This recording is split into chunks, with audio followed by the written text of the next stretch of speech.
Welcome back, everybody, to another episode of Mid-Tier Thoughts. I am joined today by my buddy Max, who's going to introduce himself here in a second. But before we do, big shout-out to Blackout Coffee. If you guys want to support a company that supports you through the Second Amendment, go ahead and check out Blackout Coffee, link down below in the description. And we're going to get that out of the way. Also, check out United States Association of Gun Owners for all of your pew-pew needs, whether it be firearms, ammunition, or accessories. Check them out as well. Tell them I sent you. Check out the link down below. Speaking of personal safety, when it comes to personal safety online, it's on us to protect ourselves. That's why I use Aura, today's sponsor. Aura keeps you safe online by doing all the hard work for you. They identify data brokers who are selling your information and submit opt-out requests on your behalf. While you could, in theory, opt out of these data brokers yourself, every one of them has a different policy and way of operating, which is why Aura is so nice since they step in and handle all of that for you behind the scenes. No headache, no problems. Give Aura a few weeks and you'll stop seeing your information on the sites when you search yourself, which will lead to way less spam. I know my Gmail folder is way smaller now that I've started using Aura. Aura will also continuously monitor the dark web and alert you if they find any personal information exposed. Anytime you sign up for a newsletter or a website and that stuff gets leaked, they're there to step in and help you out. They're going to let you know fast if anyone tries to use that information to access your credit or bank accounts. Plus, they give you up to $5 million in identity theft insurance should the worst case scenario happen. The Aura app also has a VPN with over 100 virtual locations. Does your VPN do that? You can go to the link in the description or type aura.com/midtierthoughts to try 14 days for free. That'll be enough time for Aura to find out if any of your personal data is exposed and let you know. Stop leaving yourself vulnerable to data breaches and brokers. Go to my sponsor, aura.com/midtierthoughts, get a 14-day free day trial, and see if any of your data has been exposed. Link in description. See below. Now that that's out of the way, Max, do you want to go ahead and introduce who you are? Yeah, thanks, Austin. So I'm just a guy who enjoys this world. It's kind of fun. This is the first, well, I guess it's the second time now that I don't have to guess at what the next episode of Mid-Tier Thoughts will be. So I'm lucky enough that I get to call Austin a friend of mine, so I got invited on. If you're interested in learning more about me and my shenanigans, you can follow me on Instagram at @theofficial_scorpion. Which, fun story about that, I think I talked about it when I did a podcast, but my handle was @theofficial_scorpion_actual, and it was meant to be a meme page making fun of everybody who gave themselves like a title and then gave actual or official. And I don't think people understood that. And so I thought most people ended up just assuming that I was being as facetious as everybody else. And so I tried to shorten it to just the Scorpion or some variant of that, and I couldn't. So I was able to get rid of actual in my handle, but not the official. If you scroll way back, you'll see some of my original memes, which were mainly making fun of like the SIG Copperhead, which I still abhor that system. It is kind of funny to me, like how many people, like you get the two camps of it, right? You get the people who are starting stuff out to be memey, but like no one realizes they're being like satirical. And then you get the other dudes who like, I am Alpha Dog Mega Wolf Actual. And you're like, oh, this is clearly a meme page. And then you're like, oh no, he's serious. Oh no, he's retarded. Exactly. I mean, you can go back and see some of those. My sense of humor is maybe a little too dry. So, and then the other problem is especially on Instagram, like, man, I'm trying to remember. I think that I started my page before Instagram Reels were a thing. So like back when you could do like the 3 or 5 second video or whatever it was, Yeah. And that was about it. And so you couldn't really do much off of that. And then within a couple months of me starting this page, they tried to do the Instagram TV thing. Yeah. And that was interesting because I think I ended up, because like one of my things that I did after I realized that maybe my memes weren't as funny as I thought they were, is I started ordering a bunch of just like BS gun accessories off of Wish. And like just torture testing, or I think it was Wish, yeah, torture testing the crap out of them. And like of course like the classic like kind of like almost Seymour red dot wish.com things, Yeah. where it'd show like a metal body and like it was the open emitter red dot, and like I got one in, it was plastic. And it had just like a loose fitting free floating like lens in there with an etched reticle and LEDs to light it green. And I was like, this is not at all what you guys advertised. I managed to get my money back for that, but like I threw it on my CZ Scorpion and just like beat the ever living shit out of it, including at one point just getting fed up with it. And I think it's on video somewhere, but the range I was at in Wyoming at the time. I took it, we had those big power cable drums that the power cables came on. And we had a bunch of those on a range as like obstacles or tables. And out of just fury, I smashed the optic while I was still on my CZ Scorpion into that, and it just shattered. It was awesome. It's funny. I think that like for most of us, um, if we start into the gun world with not having like a huge wealth of knowledge, or we grew up with guns, but like this is our first time like out on our own, like putting stuff together. you know, how many of us have started off with an Amazon red dot? You know what I mean? It's like I think the first time when I was really getting into this on my own, my first red dot was very similar to what you're describing. It wasn't a metal housing though, but it was one of those open emitter, Hmm. Call of Duty looking red dots that tried to like shroud itself in metal to make it appear as almost as if it was a EOTech, right? And it was by a company called Dagger Defense, which looked suspiciously like the Daniel Defense logo, but just enough to not be. And it was one of those ones that you could switch between, three different reticles in two different colors. You could get the dot in the circle, the crosshairs, the dot with the circle and the crosshairs in red or green. Back in the day, that was a sign of it being a crappy optic. Oh yeah. Nowadays, we just call it a hollow sun. Yeah, that's the funny thing is like it's kind of come full circle now, right? Everyone's like, oh, this cheap Chinese bullshit from Amazon, and now we're like, hey, HoloSun's pretty cool. So I actually still have my first red dot, Interesting. the first ever one I got, and it came. So it came on my rifle. My first AR type rifle was, oh man, I would have been 13 or 14. I was given it for my 15th birthday, but it was a Bushmaster Carbon 15 from Sportsman's Warehouse on Black Friday. I think it was shortly after Obama got elected for the second term. And it was like probably a year or two into his term. And it came with a Bushnell, I think it's the TS25. And that optic still works I mean, and holds zero. the Bushnell little TRS 25s. They're cheap, but they work. I mean, they don't do anything fancy, but they get the job Yeah, done. so I've had that optic for 14 years. I had one of those for a while too, and then eventually it would end up being on a rifle I sold to a family member for a good like family price. But it was that was always like the thing where like if I got a new rifle, that would just go on it until I could upgrade to something else. I'm 100%.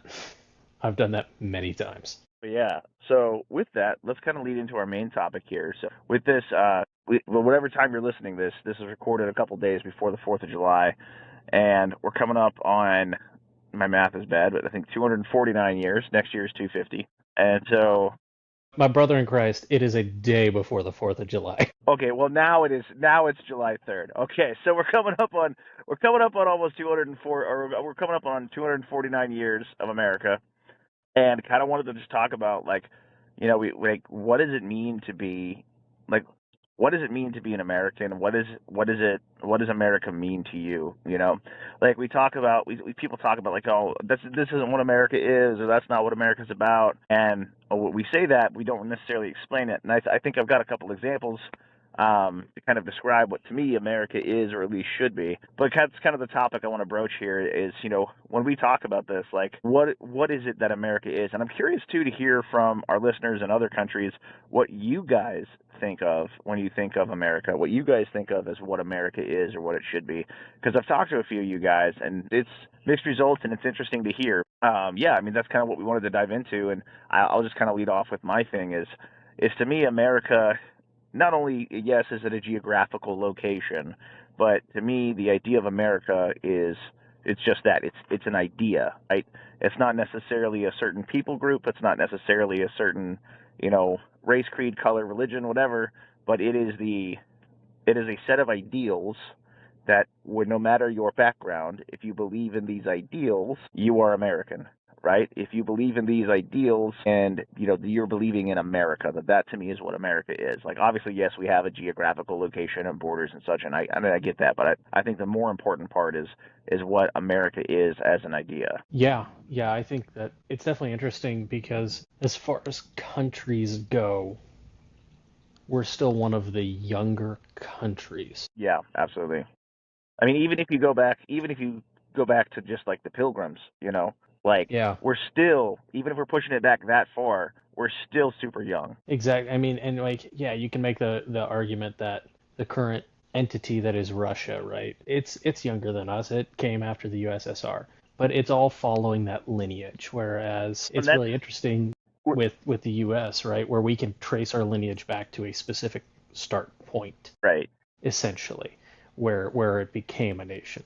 Even with something like Russia or with another country, that's I would say that that's more of just a governmental change because the people that make up Russia, the idea of what Russia Yeah, is has been the same. The Russian culture is the same. But yeah, no, I right. agree. Continue. And I think it's interesting for both you and I, because and like with that too, because and when you and I are both of European descent, but we both married women of essentially American descent from way far back.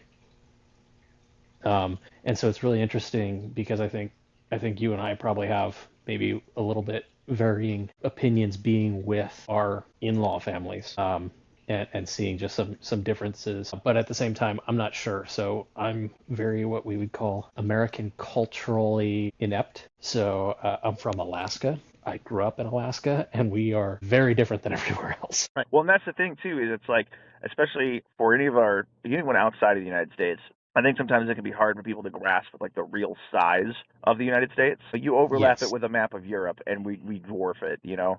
And it's one of these things where it's like Portugal has a different culture from Spain. Spain has a different culture from France. France has a different culture from Germany and Italy and it's Switzerland. And you know, even in a country like the UK, Scots, the Welsh, the Irish, the actual English, they all have their varying cultures. And the UK is like the size of Idaho. You know what I mean? And so it's one of those things where you have it's basically the same in that sense to where you can if you were to take a 3-hour drive, you take like an 8-hour drive in Europe, right? You drive through several countries and through several cultures, and it's no different in the United States. Like there's an old joke my family used to tell all the time. It's kind of lame, but this little girl says, "Well, I speak 3 languages: Carolinian, Texan, and Californian." It's a joke, but it really is kind of like that. You know what I mean? Like even simple things like, oh, we call it soda, we call it pop, we call it Coke. Like there's cultural and even linguistic differences, in the same country just because we are so vast. And so it's one of those things where it's like, if we have all of these massive differences, how is it that we're all able to get to agree on certain things and say like, and get along and be like, no, we're American. We're all under one flag. I think that actually is a pretty powerful thing for us to have so many cultural differences that we have, like even within the same state, right? Like,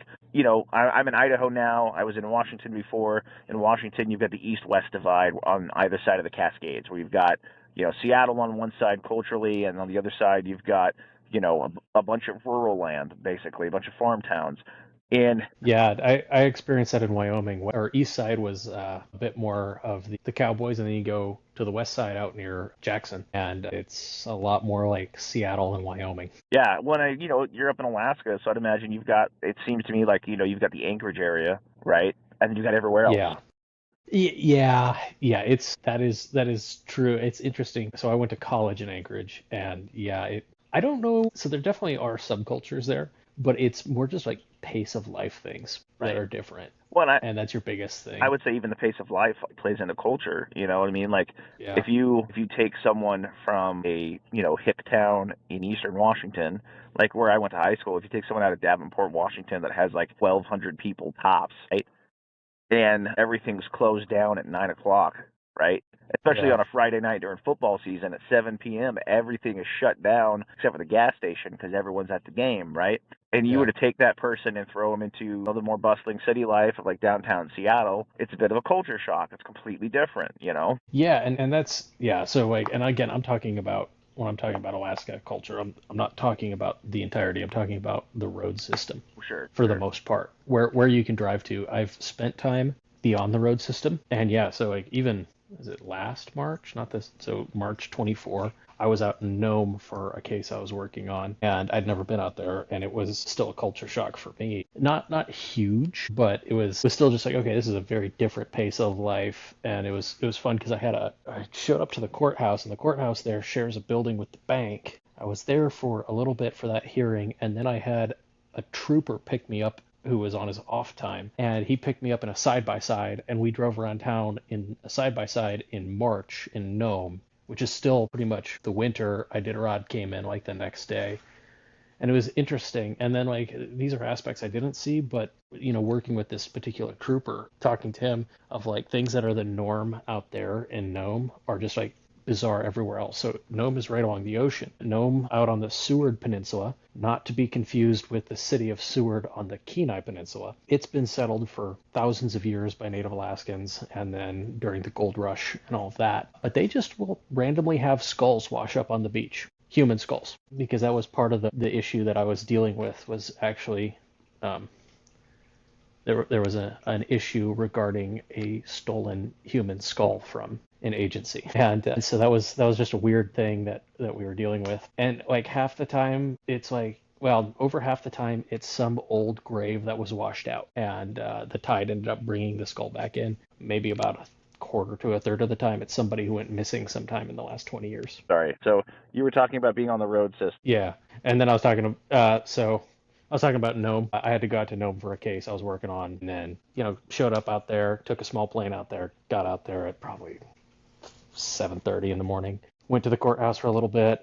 Then I was working with a trooper on a matter, and so the trooper came and picked me up in a side by side, and we drove around the roads on a side by side. It was his personal one. That was his personal vehicle. He was off duty for this matter we were working on. Yeah, just like culturally, it was very interesting. I think I went into a tangent regarding human skulls out there, because the matter I was dealing with him involved a allegedly stolen human skull. Yeah, and so basically, one of the things that happens out there that's just normal out there due to the history of the area, because the Nome is on the Seward Peninsula, not to be confused with the city of Seward on the Kenai Peninsula, right? But that area has been populated for thousands of years, and many of the graves are what we would consider inadequate by today's standard, so they're shallow graves. And that can come from pre-Western contact, that can come from Russian contact to gold rush. And so storms come in, and sometimes they wash out old graves. Things get washed out onto the beach. And so like they regularly have human skulls just show up on the coast. And so from what I was told, it's like 2/3 of the time it's an old grave site that was damaged somehow. And then like another third of the time, apparently it's like somebody who went missing in the last 20 years. Which is just, again, bizarre. And I'm relaying information that I was told. I didn't experience this, right? But the fact that I had this trooper who was sitting in front of me and talking to me about just like the oddities of working in that community, it was just bizarre. I think my biggest like culture shock, and this is gonna sound goofy, I gotta figure out. I was driving back from Wyoming back to Alaska, and my wife and I were driving up, and we were in Montana. And it was this little town north of Billings. Wait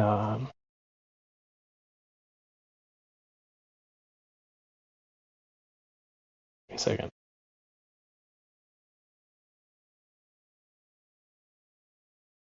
Direction.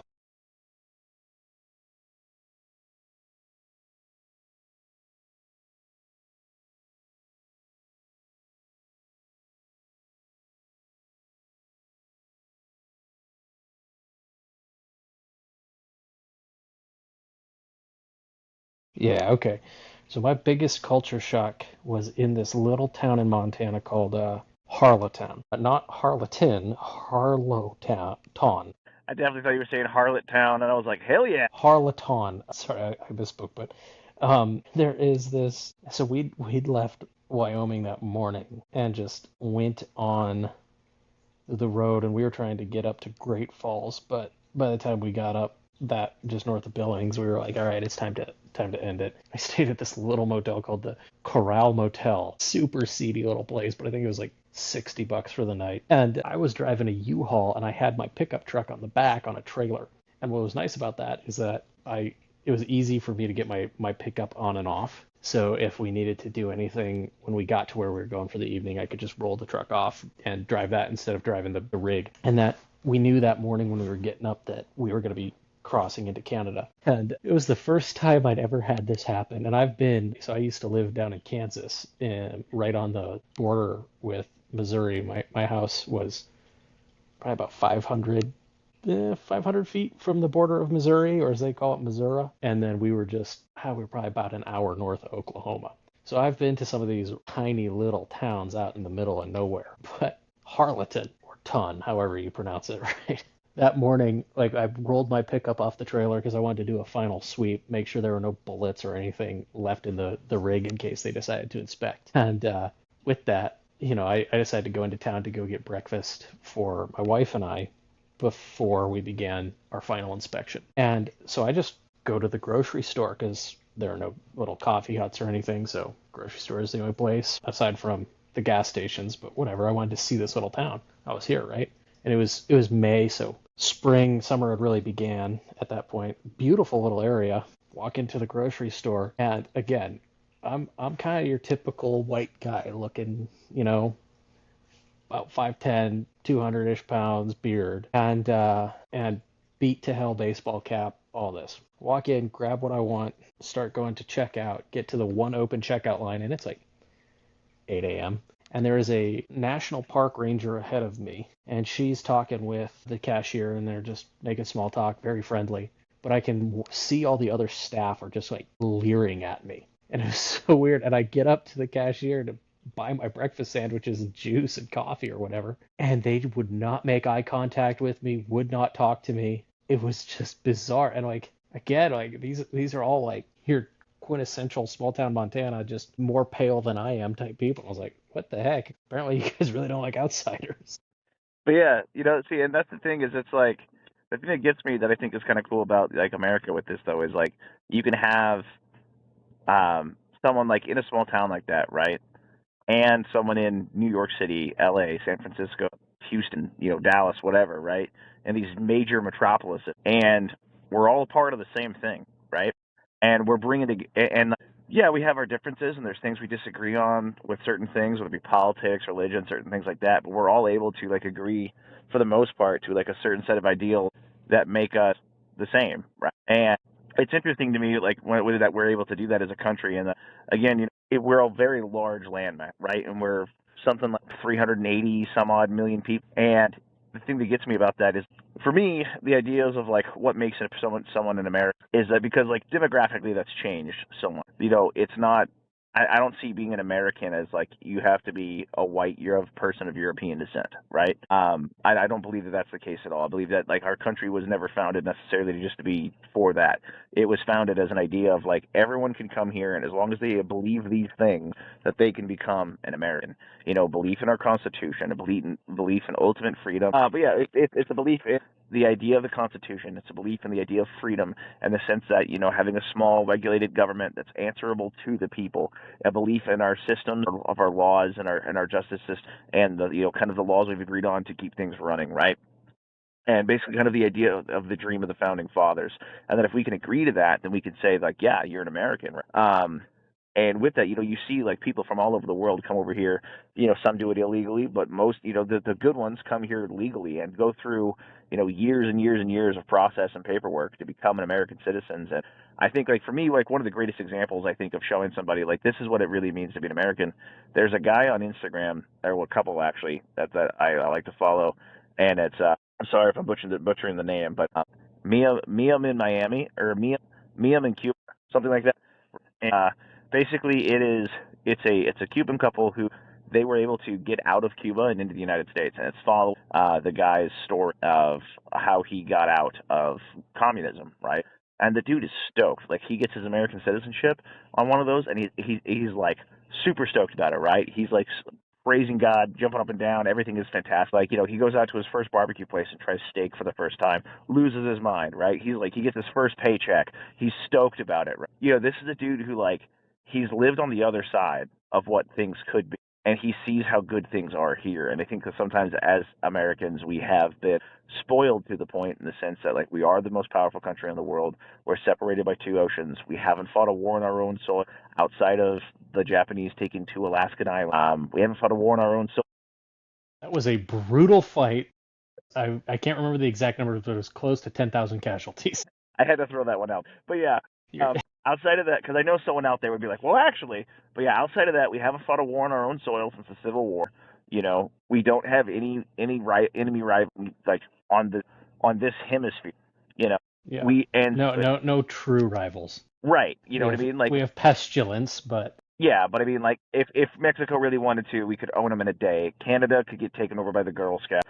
Brazil's the only one closest to us in any realm, and their stuff's outdated and outnumbered and outmatched. That's so in that sense, what I'm saying is like we have no real threat coming from our country, coming from around our country. So we've been spoiled with that to where, if you think about it, the ability to hate your country, and to be able to freely go out and openly be like, my country sucks and I hate America.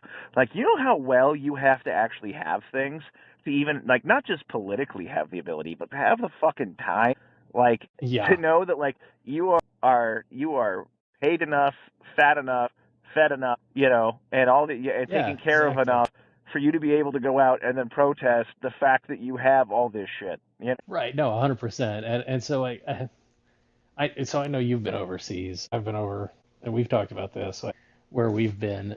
It's so interesting because like I think it's a blessing that can turn into a curse of just how good we do have it here. And that's not to say or diminish the fact that, hey, right now our economy is worse than it was in the Great Depression. Yeah, I mean, we definitely have our own sets of problems, and there's no point denying that. Yeah. But like I've been to the third world, you've been to the third world. It's so vastly different. Oh yeah, and I think that's the big thing is like is admitting that like admitting your own. There's a difference between like when I say America is the best country on earth, I don't mean we're without fault or without flaws or without our own issues, right? Like it's like I freely acknowledge we have our own problems, right? But if I had to wake up tomorrow and choose any country to live in, I'm not picking any other one. Mm-hmm. You know, and to me, that's the idea of like being a student of history, being a student of politics and of everything, you know, everything in kind of that realm. America is a unique example, right? And Mm-hmm.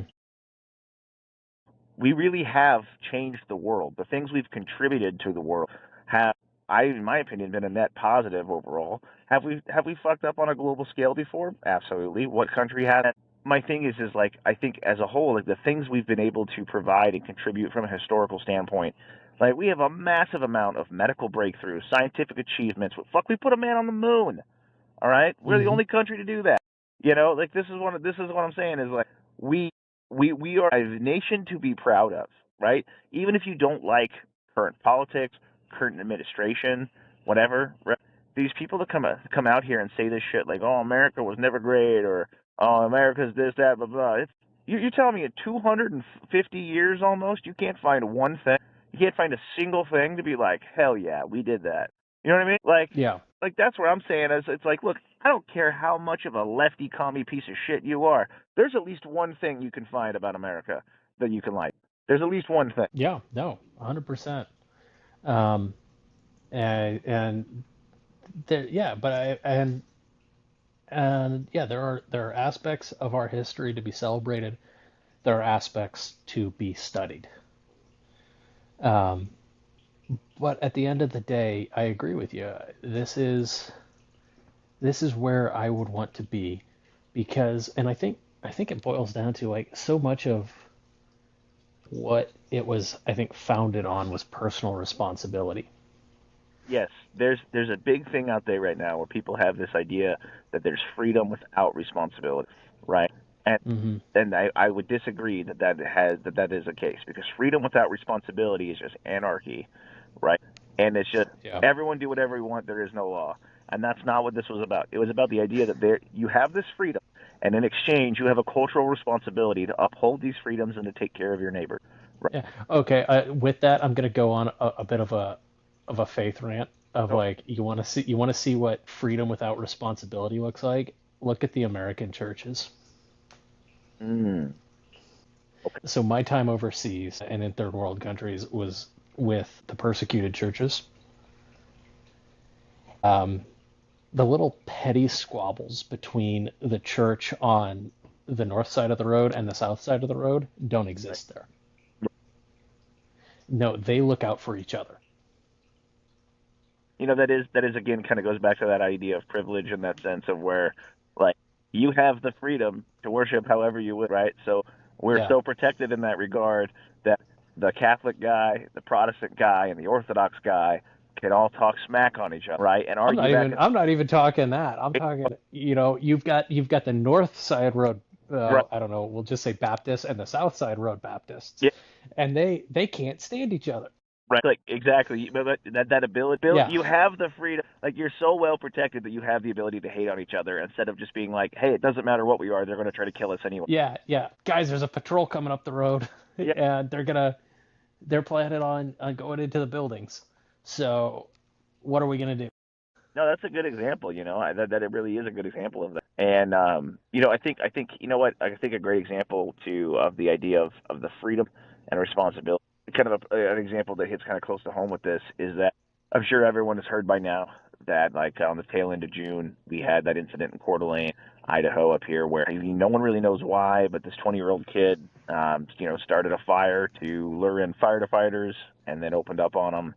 And unfortunately, like when all things were said and done, he wound up offing himself, and two firefighters died. Another one's in critical condition, and several more were minorly wounded. And it was a tragic thing that happened, and it should have never happened. And it's terrible that it did. But what I saw in my community, like that, what I saw in my community, and how they stepped up, take care of this afterwards, like that kind of rebuilt my hope in America. And basically, what if you guys haven't seen it, you can just quick YouTube or Instagram search, you'll find video of it. But that day, as their bodies were transported to the coroner's office in Spokane, which is about a 30-mile drive, people of their own free will lined the entire roadway for 30 miles. Every overpass had flags out. Everyone, saluted the people passing by as of this major procession of emergency vehicles. I mean, I'm talking the entire 30 miles. You know, everyone came out, right? Like where I live is a border town in Idaho that borders up with Washington, near Spokane, Washington, and from A to B, everyone came out there, right? Businesses, individuals, people across the board immediately were like, what can we do to help? How can we help? Right? Fundraisers started like within an hour. People like there's all the local breweries in my area are running specialty brews for the however long, and they're all the proceeds from that are going towards funding the families of the fallen and the families of the wounded. People are donating stuff to get raffled off. People are coming forward and donating money and time and volunteering, doing whatever they can, right? The whole neighborhood's coming together. Like all the churches in my neighborhood had like focused days of prayer for these families, and it was like the entire community of people, dropped And everything. And it was that like, goes to this is the responsibility that we have. We have the freedoms we have, right? But we have the responsibility to protect those freedoms and to defend our neighbors and to help out our neighbors. And we need to step up and do something about it. Because it could have been just as easily have been, oh, that sucked.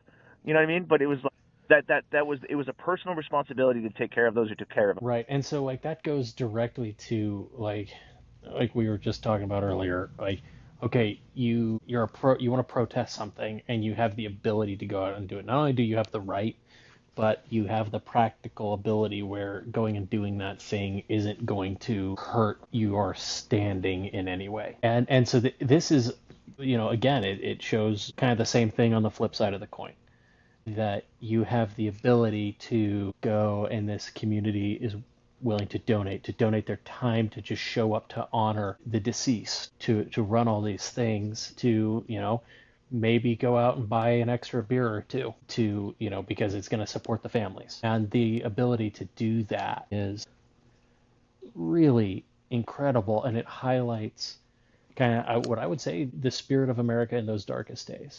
Yeah, I mean, I think another great example of that too is like think about like Hurricane Helene that happened down in the Hmm. Carolinas, right? How many times did we see people in organization like come from all over the country? They dropped Hmm. everything and were like, I'm going. Like I was seeing pictures, I was seeing dudes, Marines from 29 Palms that took leave to go help. There were dudes that had their own organizations. There were dudes that were trying to help organizations. I mean, we did a fundraiser here. It was, it was like everyone was trying to come together because, like, to me, like that's what America is, right? Is that we all have Mm-hmm. our petty differences and our squabbles and everything, right?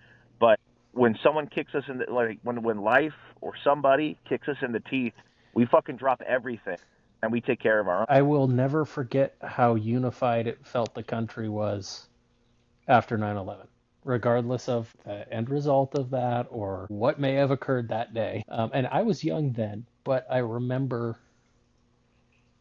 just like everyone, that somber, oh, we just got kicked in the teeth. Huh. Okay, well we're one people in this. Yeah, I think that's one thing that it's like, unfortunately, I feel like a lot of times, especially in recent times, it we've come to again, like we've gotten spoiled to the point to where when we've been protected for so long that we begin to look at our fellow countrymen as our enemy instead of Mm-hmm. seeing our actual global enemies as our enemy. And with that, I'd say like again, every time that we get kicked to the teeth or like Toby Keith, he gave us that big black eye, right? Yeah, R.I.P. Toby. We come together. You know what I mean? Like I can think of countless examples. Joplin, Mississippi. Whenever there was a giant tornado that went through there, people coming out from everywhere. And that still stuff happens. Like I tornadoes, hurricanes, earthquakes. Like missed that. So that was Missouri. Yeah, I missed that tornado by a couple of weeks because my where I lived was about 45 minutes from Joplin. Yeah, and then so actually my wife was born in Joplin, and there had been a giant tornado when she was real young going through there too. well, see, and that's my thing is it's like when those things happen, the country comes together and helps out. Like I was surprised. So I don't want to give too much away until everything's said and done. But you know, I reached out to a few companies to see if they would be willing to donate stuff to help out with this with this situation in Coeur d'Alene, right? And a few companies had agreed. And the thing that got me was like these are people who lived states away. They're not personally Yeah. connected to this at all. They have no reason or no connection to this community in any way. Right? But it wasn't well, that's an Idaho thing. It was, God damn it, those are Americans. You know what I mean? Like Right. and it was this idea that like those are our people. You know, Yeah. and that's the thing. Is it's like to me like that Yeah, that's what America is. It's I've like been privileged to participate in some of those conversations with you with those yeah. companies, and like it's really cool. And then even like again, without giving too much away, you and I have come up with a response that we'll see if anything comes of it. But like again, you and I are what 3,000 miles away, and we've become good friends over the last couple months, and now in response, we've got this idea that we're brewing because this is our community. Again, I've driven through Idaho twice, maybe three times, But I think that but that's the thing though is it's like yeah, it's not we're not looking at it so much as just like this is my little corner of the earth, right? But it's yeah, like this is my country. You know what I mean? Like again, like when the Hurricane Helene thing happened, right? I remember sitting there watching just like the complete lack of response from the government and thinking to myself like unfortunately I don't have the time or the money to be able to get down there and help in person. So what can I do? Because I can't just stand by and watch this happen to the country I love, right? And yeah, so it was like throwing whatever resources I could, and like we did a fundraiser, we raised some money, we got it donated, and it was like that's all I could do. But it's like I'm doing something because I think again, you and I have talked about this a little bit, to where unfortunately I think in America the idea of like that sense of community and that sense of community leadership has failed, and hmm that needs to be something that we need to rebuild, especially in this like modern Minuteman community, right? I'm always harping about community building, community building, community building, and like why am I doing that? Well, because realistically, look, we all get all hyped up into like the super sexy shit about like I've got this badass ruck and my fighting loadout and blah blah blah, and like I make YouTube videos. That's what it hooks you in, right? I'm gonna get way more hmm video look likes on budget rifleman loadout versus how to talk to your yeah, neighbors, right? And, right, exactly, right. But it's like the likelihood, realistically, in any of our lives outside of total government collapse without rule of law or anything like that, right? Outside of like complete failure, World War III, something like that, right? The odds of us ever having to live out the things that we train for are very minimal, right? But you know what's not is shit like this, unfortunately, that happened in Coeur d'Alene, because stuff like that happens all over the country every day, right? And it doesn't even necessarily need to be that. It could be wildfires, natural disasters, all kinds of localized incidents, and it's God, I mean, we had a blizzard that knocked out power for like almost 2 days up here this last January. yeah, it could be any number of things, right? Where that sense of like you building that community locally and knowing those people and like building those connections and those like networks of how to help and who to help and everything like that. Like right now, I know that from getting involved in this process myself, that it's like if something were to happen in my area, I now know 6 organizations I didn't know existed, right? That are Yeah. local that I'm talking to right now that are like they take care of these issues in this community. They take care of that issue in this community, and how do they get involved in like the massive wealth of businesses that are willing to just say like I don't care about money, just what can I do to help you? You know what I mean? Yeah. And none of them have to do that, but they all want to do that. And to me, like that's an important part of this, where it's like when I talk about building community, it starts with just hey Bob, how's it going, right across the street, but it doesn't stop there, right? And it's about taking active steps in your community to be proactive in its well-being, right? And then and passing that on to your children, that like you as a citizen have a responsibility first to your family, well first to God, second to your family, and then thirdly to your community, and building outwards, right? That your job is to make, like I look at it this way, I'm a father, right? My job is to Right. make the world a better place for my children. I can't control the entire world, right? I can't snap my fingers and make tomorrow better. But what I can do is do everything in my chance to know that the area where they're growing up, that I'm taking an active step to make it better, right? That I'm doing something to help, right? And whether that's something as like simple and small, or whether that's something really big, whatever it is, but you're making those steps, because that's what America is. Is America? America is a group of wild ass dudes pushing the limit, coming up with new shit, and helping each other out across the board, right? Like America has always been fast, loud, and rugged, right?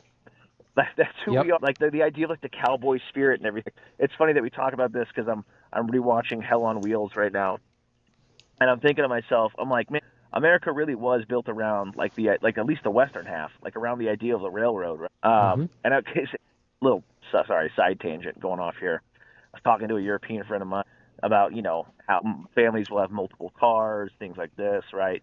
And it's like it's funny, and like size of distances that we travel, things like this. Because talking to him, he's like, dude, I take public transportation everywhere. We have one car because we mostly walk everywhere. And he's like, I haven't made a over 2 hour drive in years. And I'm like, 2 hours? I was like, homie, I drive at least half an hour to get to work. Right? It's like Yeah. my Yeah, in-laws and you're live. doing 100 kilometers an hour. Yeah, right. It's like my in-laws live 6 hours away. I was, if I drive to my parents' house, half a day or more, Yeah. and so Well, it's like, tonight I'm making a 6-hour drive down to yeah. the coast to go fishing. I mean, that's what I'm saying. For like most of us, making a 6 hour drive is pretty common. I mean, heck, if you even more so in your case in Alaska, but it's like if you live in Texas, if you drive for 12 hours, you're still in Texas. You know what Oh, I mean? Texas. It's such a cute little state. But it's like that's what I'm saying is it's like these long drives and things like that, because like our country was built around this idea of open space, and we had once we got the railroad going through, right?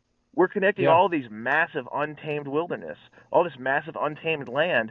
We're connecting now, and then it's like that the interstate system comes and does the same thing, except now you can do it individually.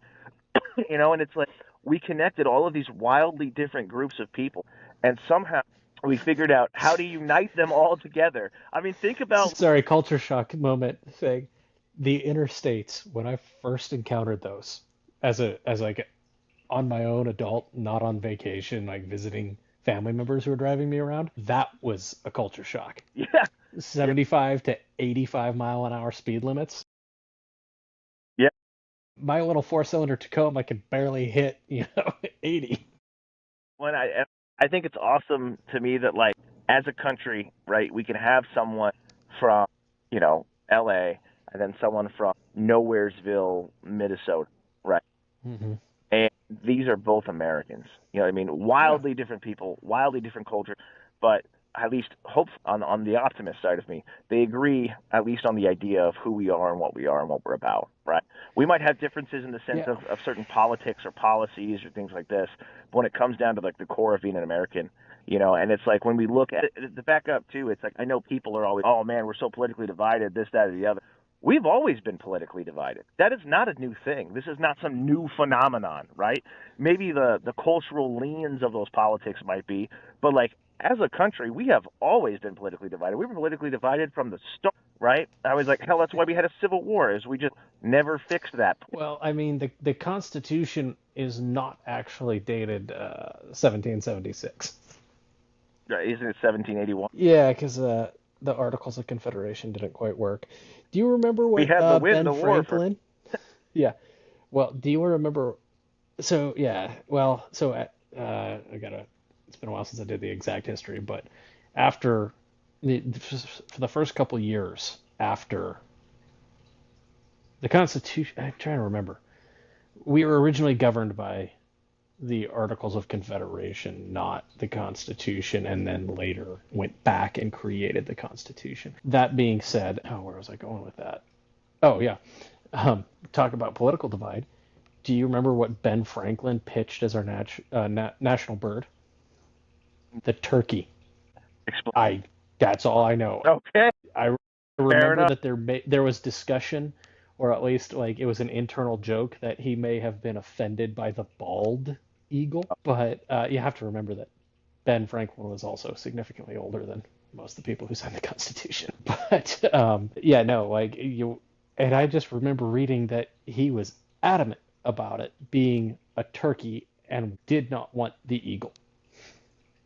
Yeah, you know, I think it is interesting. Think about like from the founding fathers' time.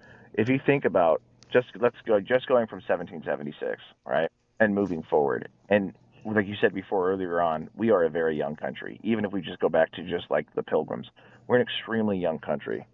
But to see what we've done and what we have been able to do in the extremely short amount of time that we have, I mean, like it boggles my mind. I had a grand, so my grand checkpoint. My grandmother's grandmother lived to be 102 and died in the died in the 60s, right? Mm-hmm. She lived from the beginning of the Civil War to just a couple years before putting a man on the moon. Okay, Yeah. she went from our most advanced technology being a steam engine train going 25 to 30 miles an hour to almost seeing a man get put on the moon, right? She went from no indoor plumbing and no electricity to everyone having a car, right? Like Yeah. this is that gap from his history speaking is just a blip, and what we were able to accomplish. You know, I mean, coming from a small backwater of 13, of 13 very different and very culturally, geographically, and historically different colonies. You know, the North being very Puritan based, way more pro-patriot than the South was at the time. You know, the South being way more agricultural based and a lot more different immigration patterns, different things like this. Very, very culturally different, right? Across the Right. board, come together, make a nation, spread that nation across a continent, go toward, spread that even further, hitting, you know, islands in the Pacific and so on, and then to be able to become, against all odds, the top dog on the continent. You know, like people Mm-hmm. forget that, like when we fought the Mexican-American War in the 1848, Mexico was a powerhouse at the time. Like they were a very strong military power, and it wasn't as much of a one-sided militarily numbers-wise. Right? It wasn't as one-sided as we like to make it seem, right? But Mm-hmm. we were faster, louder, and mean. You know, we've always been that. The idea of like, you know, I've seen countless numbers of images of, you know, the cowboy riding across the West with the American flag, right? And the thing is like, you know, with like some badass song in the background. And the thing is like that, the reason that idea is what encapsulates America is because that has always been what our country has been about. It's seeking the freedom to make our own decisions and our freedom to do our own things and the spaces with which to do it, right? What you know, and it doesn't matter where you're at geographically with that, whether you're up in Alaska with vast amounts of empty land, whether you're in, you know, in inner city or whatever, right? It's always been about you have the freedom to do whatever you like. We're a country where you can, I mean, hell, you can grow up dirt poor with a drug addict, crackhead mother, right, and become the vice president of the United States. Like that's JD Vance right there. Yeah. Dirt poor, crackhead mother builds himself Yeah. up to becoming vice president. I mean, like this is the beauty of our country is that And you can be so whatever. I agree. And real quick, just for semantics, I looked it up. So our current Constitution was 1787. Okay, there you go. I have a law degree, not a history degree. Don't crucify me. Anyway, but no, like, and our influence too. And so like this is one thing. So back to my drive back from the lower 48 back to Alaska. I call it the lesser 48, but whatever. That drive, the backstory is that was 2023. There were really bad wildfires in Canada that year, and I was driving through them. So like some of the areas on the highway that I was driving through, like I was watching the power lines actively burn while I was driving past. Yeah, which was terrifying. So I got to this one community where I knew there was a gas station, and it was, dude, it was apocalyptic. Shockingly, none of the downtown area had burned, but everything around it had. The forest was just gone. And I've never seen a forest fire decimate like that before. Because, I mean, I grew up with forest fires all around me. Like, one time growing up here, my neighborhood was butted up against the local army facility, and the forest fire came up to our neighborhood. Like, people were in their backyards with their garden hoses spraying the woods behind them to keep the flames at bay off their fences, while the fire, like they had the fire engines, the city fire engines spraying. Yeah. Which, if you know anything about wildland, which I know you do, that's not common. And so like I'm used to that, and this was a level of destruction from a wildfire I hadn't seen before. But with that, I went to the gas station to top off my truck, but the entire town was abandoned. It was a ghost town. There was like 2 cops in the whole town, or Mounties, I guess, whatever. But I pull up to the gas station. There was a note saying that they left it on and that they weren't going to take payment, and just if you needed gas, fill up and go. The system was completely shut down. So it was weird. I'm not sure if they lost power because like their closed sign was still on, and they were closer to the power generation station than the power poles I saw burning. I saw those actively burning after I left that. But the point being is that we were there trying to figure out, okay, where's the next gas station? Is the U-Haul going to be good, or should we get in the pickup truck and take the gas cans back to the last community, fill those up, and then refill the U-Haul? Which I was still at 3/4 of a tank, but that was up getting close to Yukon, and so it was a bit, we weren't sure. Regardless of those semantics, while we were sitting there trying to figure that out, which, to answer that question, we just went on to the next town, we were fine. But a truck pulled up, older Ford truck pulled up had a camper and a big flatbed, and it had, I don't remember the license plates, but they were from somewhere down, I want to say somewhere on the eastern side of the U.S. And so it's like, oh, hey, more Americans. What are the chances, right? Well, on the Alcan, actually fairly high. But these people, it was a young couple our age, and they had bought like 5 acres about an hour and a half north of Anchorage. And they were driving out there to go build their house and make their life out on the frontier. So I'm not from Anchorage, I'm from Fairbanks. And, many of the folks up here would tell them that they don't know what the heck they're talking about. And, oh yeah, north of Anchorage, the frontier, regardless. But like the fact that these people and our country has such prowess that you can be anybody, go buy a piece of land sight unseen in a state across a continent, and then be allowed to basically freely traverse another country to get there. Yeah, well, and yeah, absolutely. Well, that I was thinking about that with the homesteading thing. You were just saying, like, this idea of this idea of the American, like, pioneer spirit in the American West. Mm-hmm.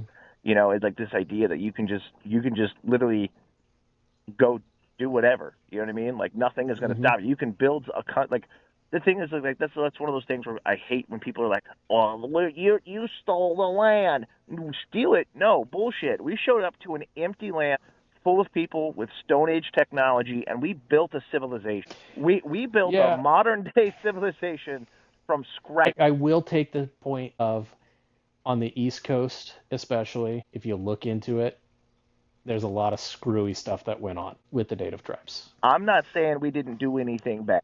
I'm not saying. I'm saying that we showed up to a country Yeah, and we built civilization. yeah, that's fair. And in the sense that's what I'm saying. I'm not saying that we didn't do it bad, but with that too, we didn't do anything else that any other country or those tribes themselves hadn't already done. 100%. And that's the reality too, is like, if it wasn't us, well, I mean, I was gonna say the British would have done it, but when the country started, we were the British, I guess. Well, there's a But my family also has only been here since 20s. there's a great scene in Bury My Heart at Wounded Knee where the Union captain, and I'm going to paraphrase it because I can never remember it. I always try to memorize it, but I can't. This Union captain sitting down with this Indian chief, right? Hmm. And he's like, "What is it you want from us?" He's saying to the Indian chief, and he's like, "You must, leave and go off our lands." And he goes, "Well, what exactly are your lands? Are they the lands that you took from the Pawnee or from the Cheyenne or from the, so on and so forth down the line of tribe?" You know, Hmm. he's like, they're the lands that our God gave to us. And he's like, "Oh, you mean the ones that you took from this tribe, from that tribe, from that tribe, from that tribe?" He's like, "No, you left the Minnesota wildlands armed to the teeth and set upon your fellow man for no because you envied after Hmm. their land and their livestock, and we have done such done such to you for no less noble of a cause." And basically, like what he's saying is like, look, we're doing the exact same thing you did. We just happen to be better at Yep. it. And And that is 100% fair. and the thing is, it's like, you said something earlier too, where like we've done things that have been fantastic, and we've done things that need to be studied, right? And I Hmm. 100% agree with that. There's a great book out there written by Glenn Beck called Miracles and Massacres. And the way the Miracles and Massacres works is each chapter, one is a fantastic thing that we've done, and one is something where we royally fucked up, right? Yeah. And it is that ability for us to assess ourselves and be like, what did we do right and what do we do wrong?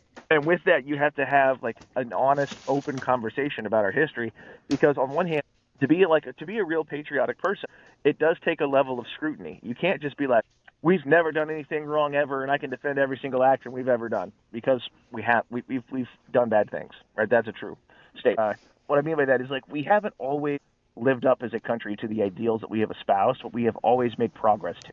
Right? Yeah. Because and I think that that's one of the things that is important to our core values, but it's uncomfortable.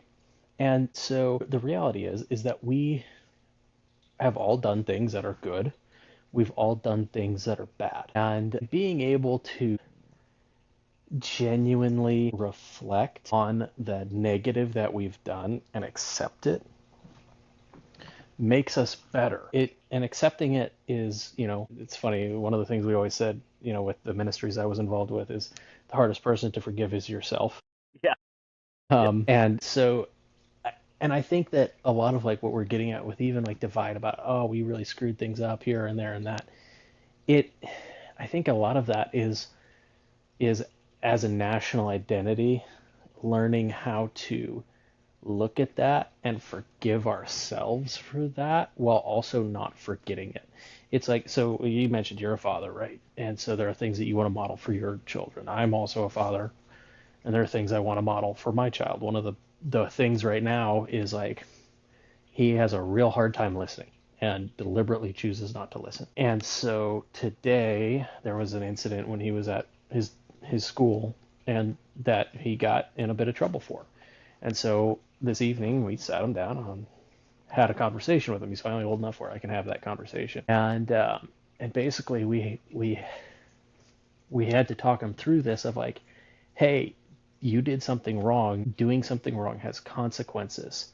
It needs to hurt so that when you're faced with that decision again, you don't make the wrong decision again. The thing is that, we get to do that as parents for our children. The problem is when we as a national identity have that, right? Who is our parent? Or even as an adult, right? when you make a poor decision, like it's a lot easier to skate with making a bad decision for the most part as an adult than it is as a kid. Well, it's like the other thing too about this is it's like I think people take this historical lens that some people's actions was everyone's actions, right? Hmm. And they Yeah. can't see that like there's just as much nuance then as there is now. And a prime example of this, right? Looking at things like slavery, right? Hmm.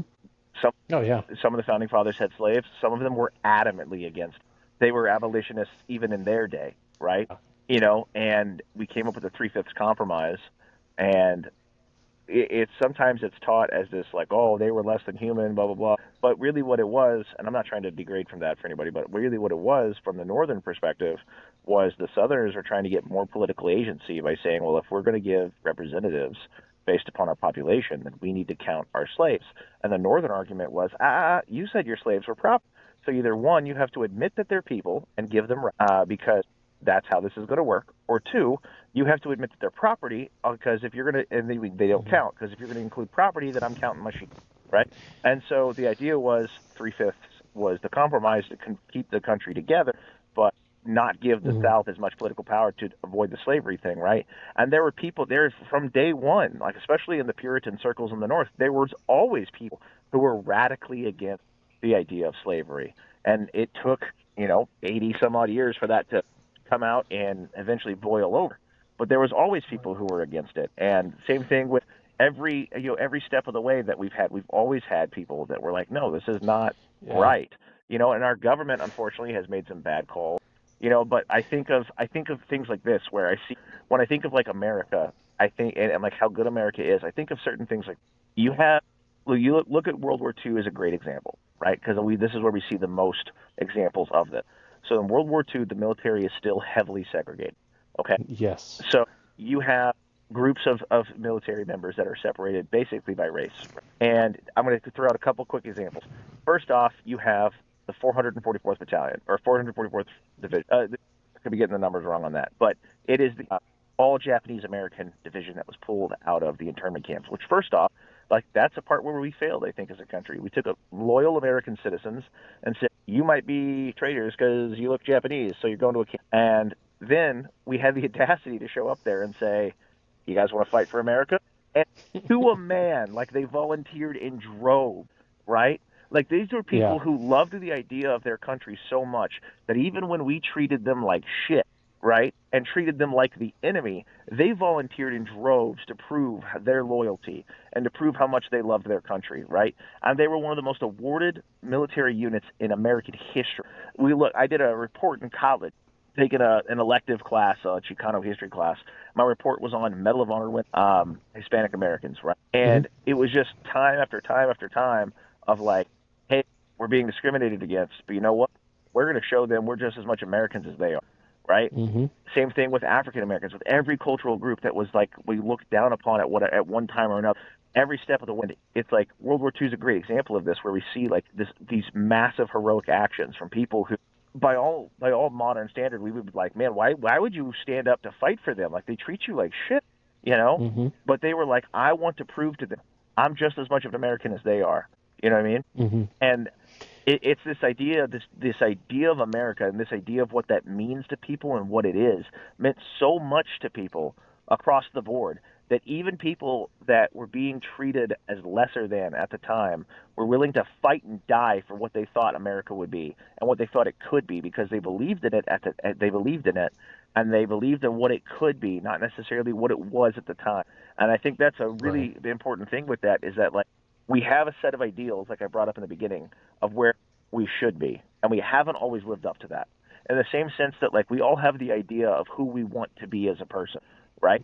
We often don't live up to those, right? We often fail in areas, or sometimes, like you said, we're too hard on ourselves. But we often have this Yeah. picturesque And idea of what it means to be me and you, and we don't yeah. live up to that, right? And in the same sense, that's where we've done as a country, but we've always strived to fix that and progress forward and reach towards that goal of what it means to be an American. Yeah, and to my earlier point about that parenting, self-reflection, and all that is my point that I was getting to was that much of like I'd say, internal strife, especially about our own history, is elements of the citizenship and citizenry trying to self-reflect on us as a country. But, and just like it's painful to self-reflect on our own actions, it's painful to self-reflect on our history as a nation at times. But much like in parenting, as a parent, when we cause some discomfort for a bad act in a child and the child then remembers not to do it, that's the self-reflection as an adult, as a human, as a nation, is that pang of discomfort Yeah. to make sure that we get to make the right decision the next time we're faced with it. So there was, there was a movie that got to that point. It was really good. First time I actually cried in a movie, and it was called Memorial Day. And it started with this boy going over to his grandpa's house for Memorial Day, and grandpa was an ornery old curmudgeon of a man, and the boy is running around, ends up going into his garage, finds a World War II footlocker, and like manages to get it open. And grandpa walks in with it being open, and he and the grandpa start talking, the boy and the grandpa start talking about it, and then grandpa obviously like is carrying some ghosts from World War II. But the boy is just like absolutely enthralled with everything about that footlocker and his grandpa's time in World War II. So then it begins a weird series of flashbacks and flash forwards where basically what grandpa does is says, hey, you're allowed to pick 3 items and I will explain the story behind each item. And we'll just do this every Memorial Day till we get through the locker. And so as he picks his first item, it flashes back to Grandpa in World War II. And then throughout that story, it flashes forward to the grandson in the GWAT and how each of the items he picked in that movie to have Grandpa discuss, the situation in which that item became important, the grandson was then faced with during the war in the Middle East, and how he either made the same or a different decision than his grandpa based on the stories. Anyway, no, it was just interesting, that movie, because that's the type of self-reflection I think that we're talking about, and that in reality to a certain degree we see with any, aside from like you went to college, so you've probably encountered this where someone said, well, your people owned slaves and blah blah blah, and it's like, no, actually, if you know anything about my history, you'll know that the German government basically sold my family to the Russian government to sell to grow potatoes.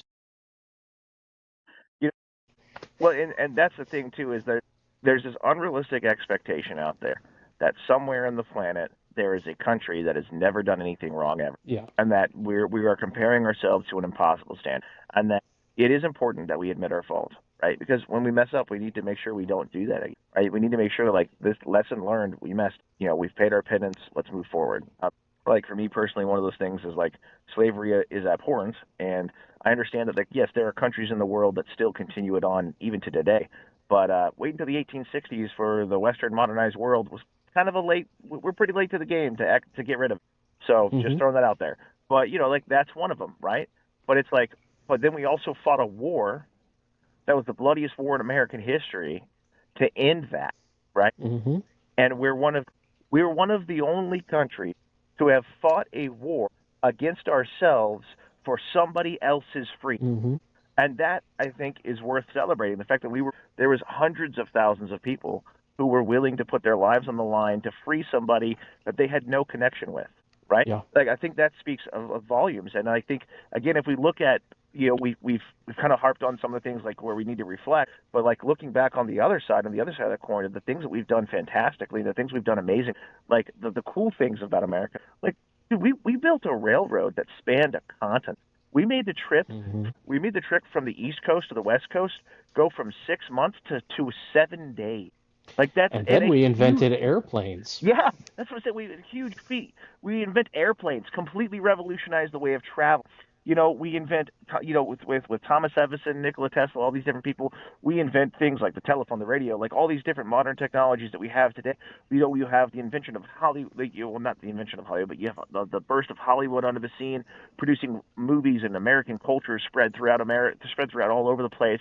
I mean, American movies, culture, music, for better or for worse, dominate the field worldwide, right? Yeah. Like, we are in every market, everywhere. We've pushed ourselves out there with that. And then militarily, right? 2 world wars, baby. Yeah. 2 world wars. All right. There's a couple in there that we don't talk about, but 2 world wars. But yeah, we mean, like, militarily wise, we've done fantastic feats. We've been able, like, we literally are the reason why certain countries do not just murder each other right now, because one side or the other is worried about, like, hey, if I do something, America's coming. Like, there is a certain Korea? there's a certain aspect that, like, when you're in America, you live in one of the safest, like, looking at the world as a whole, you live in one of the safest countries that's the most protected, like, that's economically doing really well. Like, granted, we're doing the economy in theory crappier than it was during the Great Depression, but still one of the strongest economies in the world. Yep. You have the largest military in the world. Like, you have everything going for you to make this place fantastic, right? We have beautiful national parks, tons of national resource. We have massive amounts of land to where we can provide all of our needs. Like, we could literally cut the entire world off and be self-sustaining if we really needed to. Right. Being born here is one of the, like, literally is winning the lottery, right? 100%. Like, you think about, there's 8 or 9 billion people out there, and less than 400 million of them get to call this place home. I mean, Canada exists by the fact that we don't want to fight in the snow. Like, Canada exists by our willpower, right? It is by our good graces that Canada can call itself a country and not a state. I mean, like, this is the kind of, like, the thing that we're looking at, right? We've invented new means of travel. We've invented massive numbers of medical technologies that we freely give out to the world. We invent cures for different things, and we just give it away, right? We're like, yes, world, please just take this and cure these diseases. We've sent out, we put a man on the moon. I mean, come on. You know what I mean? Like, we've done amazing things as a country, and Austin, we can't forget that. Politely, you've forgotten our greatest contribution to the world. The AR-15. I say the Colt 1911. 2 world wars. No, I chose the AR-15 over the 1911 for a reason. But no, these colors don't run, but they do jam. Right. But yeah, think about it, right? Like, the fact that Europe is what it is today is because of America, right? And I know, like, from our World War II history buffs out there, they're gonna be like, nah, it was the Russians, because they just kept throwing people at the problem. If it wasn't for the Lend-Lease program, there wouldn't be a fucking Russia. Oh, dude, I got stories about the Lend-Lease program. And the airplanes the Russians crashed locally. So that was the P-400. That was the big airframe that we sent them. So in the Russian military at the time, the officers, they had commanding officer pilots, but then the majority of their pilots were enlisted men. And anyway, so the majority of their pilots were enlisted men. Then they had the officers as, like, the commanders over these wings, right? So they came here to Wien Army Airfield, which here in town is now called Airport Way, and they moved the Army facility and the Army Airfield like 10 miles east of where the original airport was. So, like, the original Army hangar, one of them's a bowling alley now. I'm not even kidding. But anyway, it took the Russians a little bit to get familiar with the P-400, which is a really cool airframe. But they crashed a good number of them before they even began flying them to Russia, because the Russians came here into town to learn to fly them. Anyway, I think it was 90s, 2000s, during spring breakup down in Delta Junction, 911 call goes out to Alaska State Troopers that somebody's shooting icebergs floating down the river with a machine gun. And so the trooper goes out there, and sure as shit, there are 2 dudes with mod deuces shooting the icebergs. And he's like, do you have the tax stamps and the registrations for these? And they're like, uh, what's that? And he's like, oh crap. And he looks at the guns and he realizes, oh, that's not the usual paddle. Like, that's got some weird jury rigged trigger on it. And he goes, where did you find these? And they're like, well, doesn't matter too much. And then I think at that point, so Alaska does have a secondary, like, its version of the NFA, which is super non-restrictive, but it gives the authority to troopers to arrest for those like real egregious NFA violations. Like, where the hell did you get two Maudeuses? And so he made these guys show him where they found the guns. It was a crashed P400, and the I think it was a 26 millimeter cannon that ran through the propeller shaft. It still had a live round in the chamber, Hell yeah. and the cannon was intact. And these guys had pulled the guns off of it. And yeah, That's amazing. that's something. But you're 100% right. Sorry, I've got weird little bits of history for all kinds of stuff on this stuff. But That's all right. We knew this one was kind of going to go off the rails a little. yeah, I think for this topic we're coming to the close. But I think at the end of the day is, everybody says America is the land of opportunity, and that's somewhat true. And without undermining that or just trying to phrase it different, but America is a place where you get to. Yeah, I mean, great example of this. Going back to that Cuban couple I was talking earlier, right? Yeah. That guy came to this country, literally landed on a beach with $20 in his pocket. That's it. And how many people can tell you the same story about whether it be, an Irish family member 150 years ago or someone that immigrated recently, right? They came here with nothing, right? How many times do you hear the story about I came to this country with nothing but the clothes on my back, right? And now they're business owners. They're running successful businesses and parts of the community, things like this. Like, that is something that is uniquely American. That is something that, like, there's a reason why we have millions of people lining up to legally come here and millions more trying to come here illegally, right? If America was such a terrible, racist, evil place that the left would like to make you think it is, right, people would not be risking themselves, like putting themselves thousands of dollars into debt to pay coyotes to smuggle them across the border. Yeah, I mean, I went to college with a friend who is now a commercial pilot, and his parents escaped the Khmer Rouge. Yeah.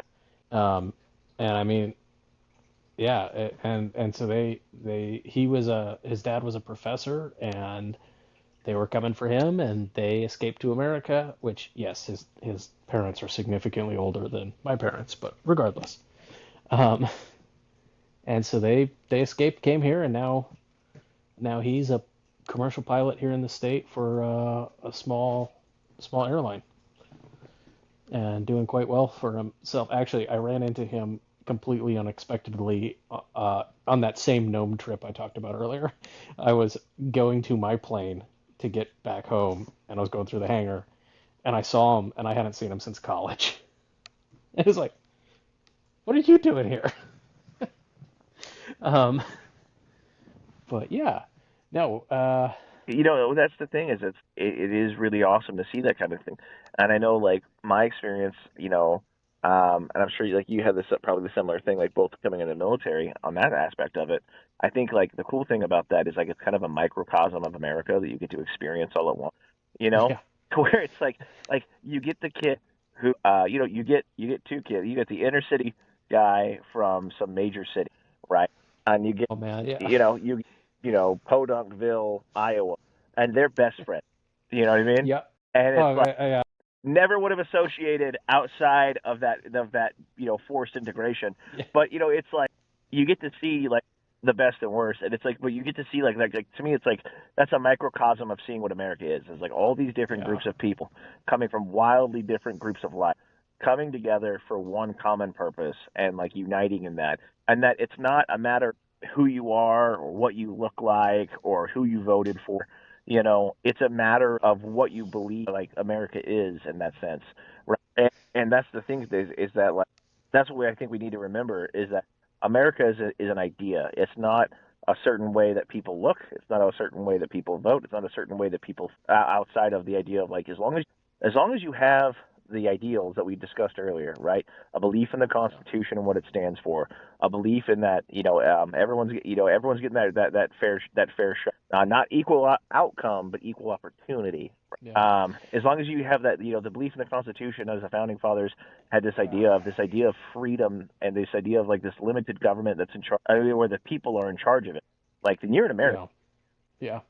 That, and I think the important thing that there are a lot of things we've lost, but like if I were to take a point away is like, you know, and it's kind of a loaded statement, but belief in your fellow man as well. Yeah. And like there's a lot that goes into that because we could take that statement and run for another 3 hours. Yeah. But I think at the end of the day, the listener base here would probably understand where my heart is behind that statement. Yeah, I think as a whole, as a country, we can all look at the problems that we say we have, whether it be, inflation, political, separation, whatever thing it is that we have. And the thing is, though, is like those are always going to be problems unless we do something to change it. It's always going to be that way. We are always going to be politically divided until we can learn to forgive, right, and move past those differences. And unfortunately, I feel like that's a more one-sided political item than it is for the other side. But if we're constantly sitting here and looking at our fellow countrymen as our enemies, right, the problem is we're only fighting ourselves, and when we fight ourselves, we lose. Like Abraham Lincoln said, "A house divided cannot stand." He has also said, and I'm going to paraphrase it here, that basically destruction from the outside on the United States would be impossible. And this is back in the 1860s. Mm-hmm. But that the only way to tear down the United States is from within. Right. And I think that rings true. And that if we can move past that, because this is not the first time we've been politically divided. Everyone talks about, we've never been more politically divided than we are today. Like, bitch, we fought a civil war. Yeah, no. I think the difference is that you're just constantly flooded with it. Yeah, I think that's probably part of it, is that, you do. And we know that the algorithms social media reinforces. Specifically. Yeah. So like if you're more politically right, the algorithms on social media will hit you with more politically right content, and vice versa, to make you feel like, oh, these people are clearly idiots. Look at everything and all these other people who share my views. This is clearly the majority view. And so and that's like part of it, of like the people not necessarily realizing that. And so I mean, I don't know about you, but anytime I see anything in my feeds, it's annoying. But like one time, God, I just complained about Instagram. One time I made another account and I put, it says, okay, well, what's your gender? Male. Okay, cool. I go in, I start setting up the account, and then I go over to the search to go search for like my friends to follow so that they can see the page. And the For You page is all just like half naked women. And I'm like, really? Right, because they just automatically use, male, let's show boob. Right. Yeah, and it irked me beyond belief, to the point that I ended up giving up on that project. And that was only a couple months ago. That was it was funny. It was a satire thing. It was what is the account name? Tells you how much. It was LARPerators Anonymous, and basically I was doing like actual like, hey, you need to not be a tactical Timmy. And so I'd made this moose character, anthropomorphic moose. Looking at some of them, but it's like a guy out front of a grocery store, like a cartoon guy, wearing tactical kit with nods and pushing a grocery cart, and it says grocery recon. If your grocery runs turn into a field op, it might be time to talk. Find your local chapter of LARPers Anonymous today. Or And so, but yeah, so like when it created that For You page where it was just like softcore porn, I was like, really? Like, I yeah, hate this now. Like, I hate trying to start this new thing. that's the thing is like, again, like the social media algorithms, I think, feed so much of this divide to where I Yeah. don't think people really are as divided as I think they are. That things, and the problem is, it's like, because this whole like, oh man, those people are my enemy. It's because we constantly get this reaffirmed in our face, like these people hate you, these Hmm. people hate you, these people hate you, these people hate you, but they don't. You know what I mean? Like, if Yeah. you're at a baseball game, right? It's like it's one of these things where it's like it almost programs you to think like, oh, if I'm at this baseball game, everyone in this baseball field must support the thing I support, right? Hmm. When it's like there's 10,000 people in the state, odds are that's not the case, right?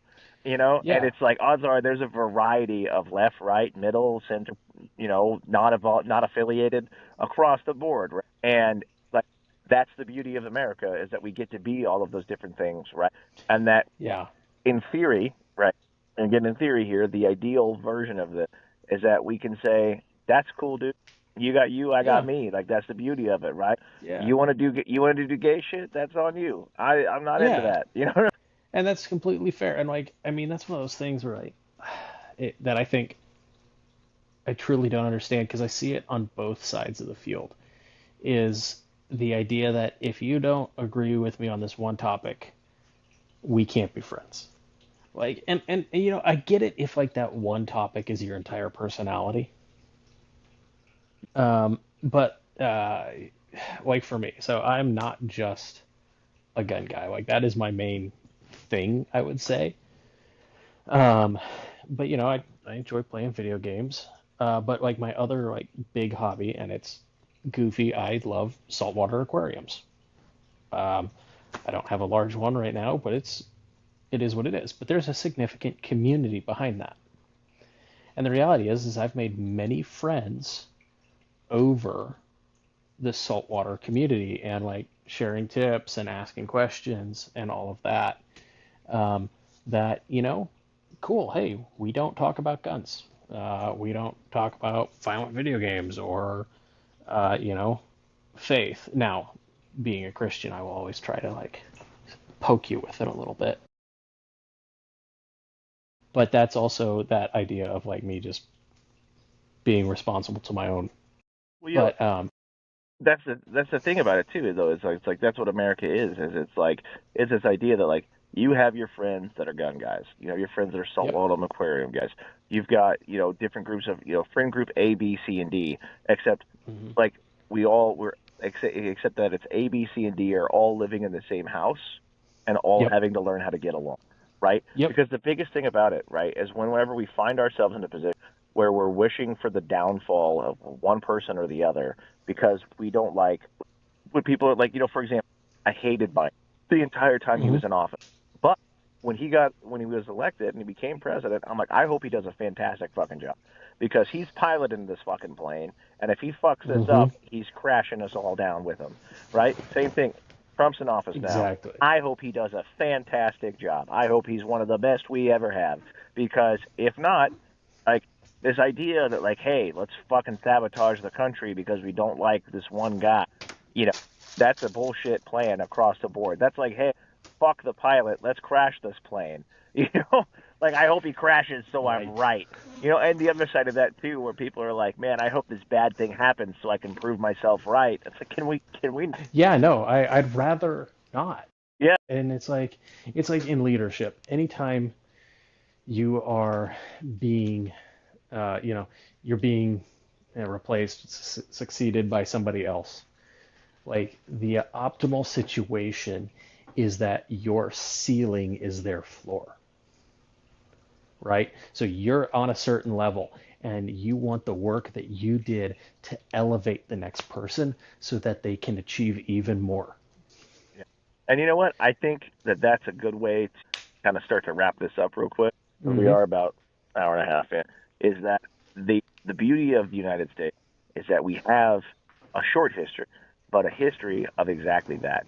A history of people planting the seeds of the trees that they would never sit in, and looking forward to what we have today. For better or for worse, whatever your opinion is on that, it was that we had a brave group of men and women who set out on a new adventure to create something that they might not necessarily live to see, right?